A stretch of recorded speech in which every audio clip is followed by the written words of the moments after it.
If you're tired of bad customer service and getting your deliveries messed up, then support artists on Patreon so that they'll stop doing those jobs. Patreon. I simply can't go on like this. How can you tell if a movie is good or bad? What's the point in even trying to make good movies if people will like any kind of trash that's out there?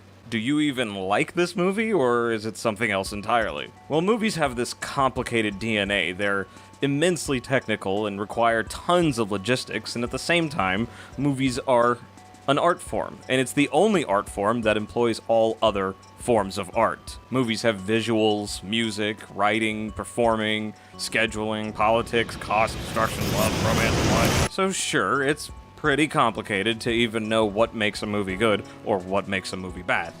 So let's break it down. What is good? Well, good is good.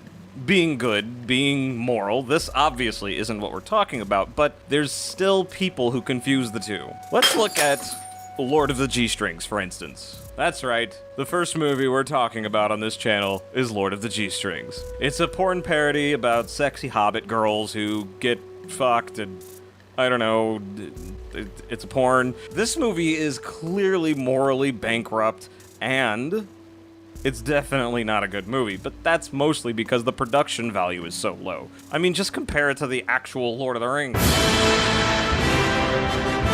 She don't look nothing like Elijah Wood. You really don't have to be some sort of expert pervert to know that these movies look like crap because the people who made it don't care. But films like Taxi Driver and Scarface, those are movies about really bad people. They kill, harass, they're self-indulgent, but Tony Montana, he don't kill kids. You think I killed 2 kids and a woman? Fuck that! And Travis Bickle? He's one of the few people in the movie that doesn't have sex with the minor. What a couple of sweethearts. Natural Born Killers, Falling Down, There Will Be Blood, these are all movies about horrible people that you should not admire. I mean, Godfather is on IMDb's top films of all time, and almost everyone in that movie is a great big asshole. Not to mention that these films are full of violence and nudity and violence. Still, well-respected films. Even if you widen your view from the characters and look at the movie's moral messaging, you're not looking at whether the movie itself is good. Birdemic has a heavy environmentalist message. The Room is just about the best, nicest guy ever being betrayed and the immediate tragic consequences of that betrayal. And now you betray me. How could you love him? These are clearly positive messages, but guess what? Much like Lord of the G-Strings, they're not good movies, and the sex scenes are way too long.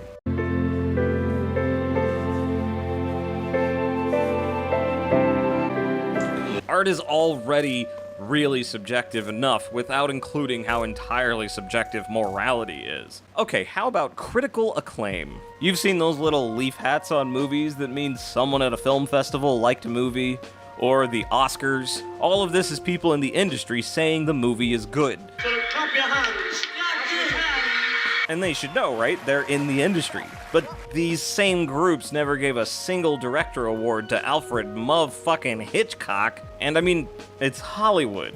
Have you seen some of the movies these people make? They don't know what makes movies good. A few of them, maybe, but not that voting majority. So then, the critics. Rotten Tomatoes, IMDb rating, people online sharing their super important opinions on movies. Obviously, with this much input, you're already going to see contradictions. And it'll never be 100%. And even if you just went with the smartest critics or the majority vote, you still won't see consistency. Remember King Kong? Not that one, or that one, or that one, but this one? King Kong sets the new standard. It's a masterpiece. Okay. The magazine calls King Kong movie magic. Okay, shut up. Everybody loved it, but really, nobody loved it. Now, this doesn't mean that the movie was good or bad, but it does mean that one of these is wrong. So this thing, the audience score. The audience. That's who we make movies for, right? So no, but let's say it is. Because if you watch a movie, then you're the audience. Congratulations. But not every movie is created for every kind of audience. Movies have targeted demographics. The Minions franchise? Is that a franchise now? That's just made for kids. The Fast and Furious movies is also aimed at kids. Pretty Woman was made for women, both ugly and pretty. Edward Scissorhands was made just for outcasts. There's films aimed at races, ages, beliefs, so even if a movie is hated by 90% of the population, it could still have successfully reached its target minority group of 10%. So we can't rely on the audience's reaction either. Now what if a movie transcends those groups? What if a movie transcends time itself? The Star Wars franchise may get a shot in the arm every few years with new movies, at an alarmingly increasing rate, but somehow The Empire Strikes Back stays a fan favorite, and those 20-something Marvel movies tend to have something for everybody: action, relationships, sex appeal, nostalgia. So if something's spanning generations and social classes, then sure, that's a good indicator that the movie's got some quality, but then what? Every movie that only appeals to a single generation or a small group is bad? Have you ever seen a John Hughes movie? Those Brat Pack films are so frickin' 80s, and they're all aimed at teens, but they still hold up as good films. So let's drop the hammer. Let's clear the room. You know what talks? Money talks. And when a movie brings in more money and sells more tickets, it has absolutely nothing to do with the quality of the film. Remember Avatar? Not that one. Or that one. That one? Yeah. Remember the tall blue monsters in the forest? It was this animated film that's only ever mentioned these days as a joke, and when it came out, everyone in the planet sent their entire year's salary to James Cameron just for the privilege of seeing the movie. And now what? There's sequels that like 5 people are waiting on? Cool, they get 1 sequel each. But then there is The Shawshank Redemption, considered by rating alone to be the greatest film ever made. Okay, but check this out. If you were to look at a regular Twinkie that represents the money made by Avatar, then a Twinkie representing the profit made on Shawshank Redemption would be like... well, you can't even fit the cream filling in there. That's a small Twinkie. I mean, it's insane. Avatar, 2 billion. Shawshank, like 3 million? The difference? Marketing. The only thing money can tell you about a movie is how good the marketing was, and that is all. So all of these qualifiers we've looked at already, they're not even really about the movie. It's all about what people think. So let's look at the movie itself. Technical excellence. Maybe technical excellence is all that matters. If the movie is well made, then it's good, right? So that means if a movie isn't meeting certain technical qualities, then it's a bad movie? So something like Evil Dead, full of continuity errors and crappy acting. The first one, not that one, or that one, that one. It was still so innovative and unique that it jump-started the career of a guy who would put comic book movies back on track long before Iron Man did. There's lots of independent filmmakers that make low-budget crap that's still compelling enough that great camera work and impeccable audio just isn't enough to make or break a film. We all know that the internet loves to tear a movie down by stretching those plot holes till there's nothing left. So how about Cinema Sins? This is a guy on YouTube who will always find any boom mic in a shot, but also points out the plot holes. And the plot holes in Scream, and the plot holes in Lego Batman, and the plot holes in Citizen Kane. It's all the important stuff. So that T-Rex that pops up at the end without making a sound in Jurassic Park, or old Biff being able to return to the future that shouldn't exist after he's changed the timeline, and then every time travel movie ever. So The Big Lebowski is the only good movie ever.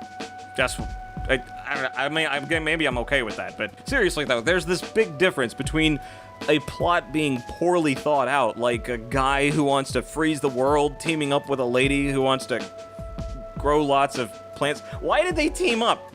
They don't match. I can't even ask about this plot without getting really confused. That's a bullshit plot, but the butler in Citizen Kane saying he heard him say Rosebud when he clearly isn't in the room in that scene?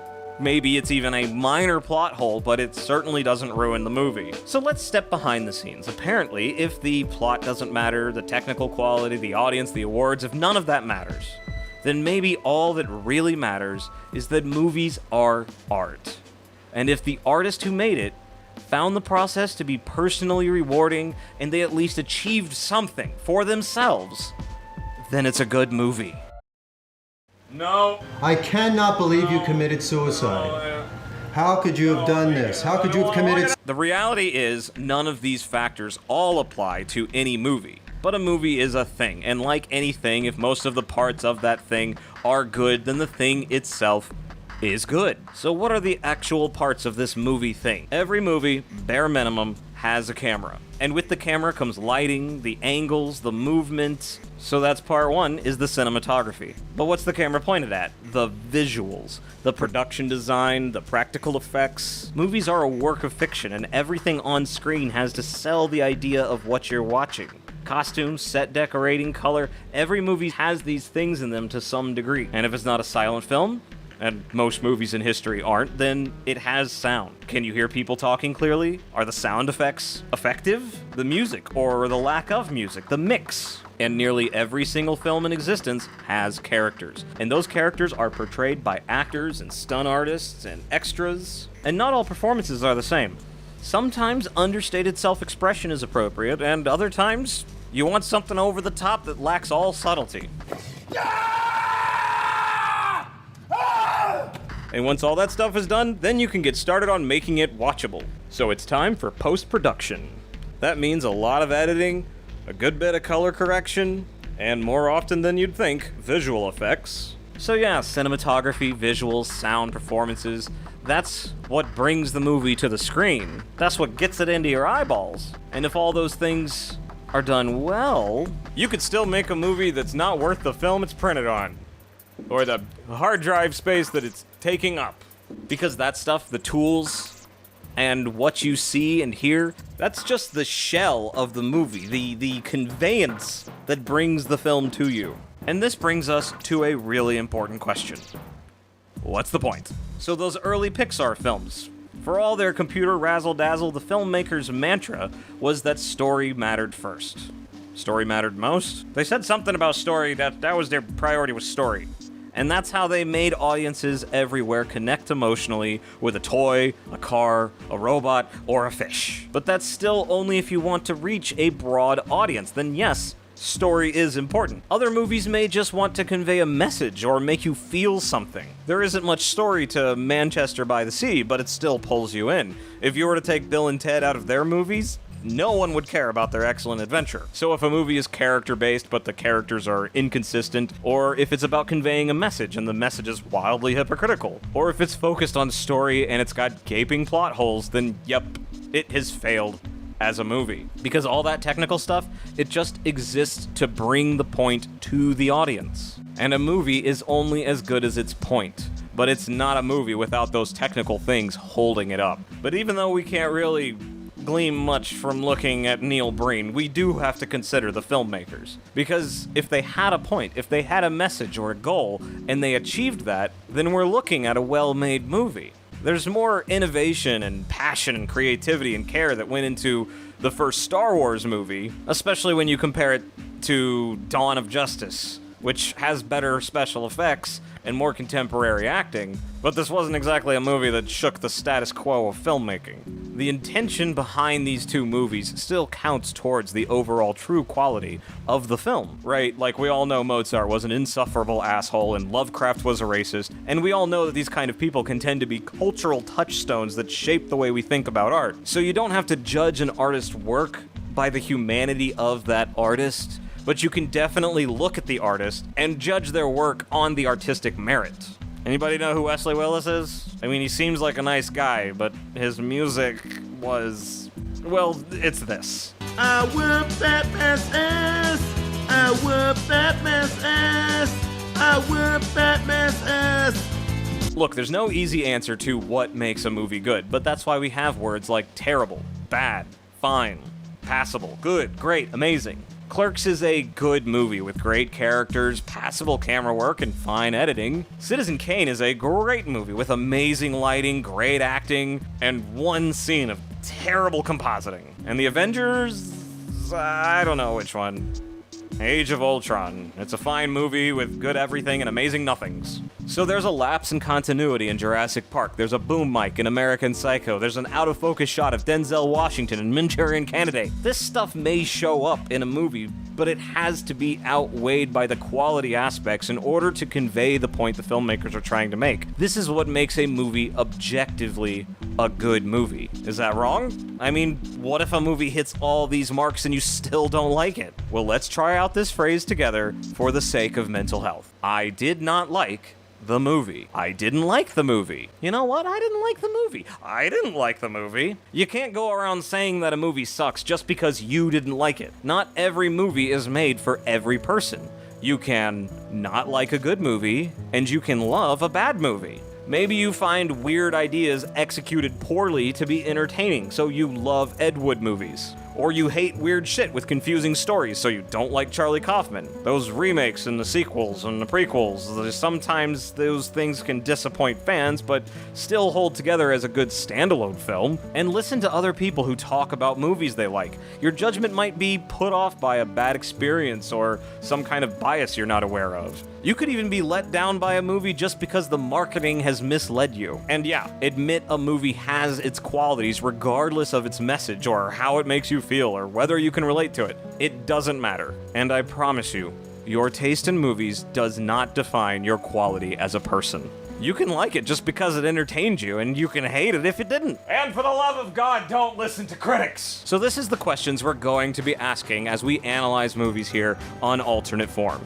Can you see it? Can you hear it? What's the quality of what you see and hear? How are the performances? What motivated the creator? And lastly, did all that convey the point well? When we assume this to be evident and objective, then we can move beyond asking, was a movie good or bad? And we can focus on a more important question to film fans and filmmakers alike. Why? Why do we think a movie's good or bad? Why did the movie do well? Why did the movie fail? Why did everybody love this movie and never talk about that one? Why? That's it, I want to know why!